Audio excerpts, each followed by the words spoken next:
Hello दोस्तों, हमारे YouTube blogs में आज फिर से आप सबका तरातर स्वागत है। और आप सब बने रहिए हमारे यूट्यूब ब्लॉग्स में लास्ट तक, क्योंकि आप सबको आज बताने वाले हैं हम कि एक विपिन सर है जो काफ़ी वायरल है।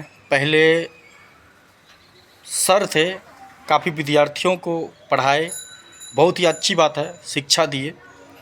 और जब मुखिया बने, चुनाव लड़े तो मुखिया में जीत गए। अपने गांव में वो पूरा ध्यान दिया, अपने गांव में भी पूरा विकास किया है। जो काम कभी नहीं होने वाला था वो भी काम उसने करके दिखाया, अच्छी बात है। और खान सर भी उसका सपोर्टर है। और मुखिया चुनाव जीतने के बाद मनीष कश्यप उसका प्रमोशन के लिए पहुंचता है।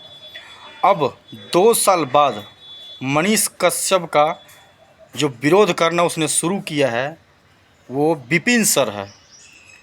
और विपिन सर का लगातार मनीष कश्यप के ऊपर विरोध करना, ये कहीं न कहीं लगता है मनीष कश्यप बीजेपी से जुड़ गया, इस करके लगातार विपिन सर विरोध कर रहा है। और उसका जवाब देने के लिए उसका विद्यार्थी जो उससे खुद शिक्षा लिया था, उन्होंने ही अब उसका विरोध करना शुरू कर दिया है। जो कि विपिन सर ने लगातार मनीष कश्यप को चैलेंज दिया था, उस चैलेंज को स्वीकार किया विपिन सर के अपने ही विद्यार्थी ने। आप सबका क्या राय है, आप सब कमेंट बॉक्स में ज़रूर बताइए। जय हिंद, जय भारत।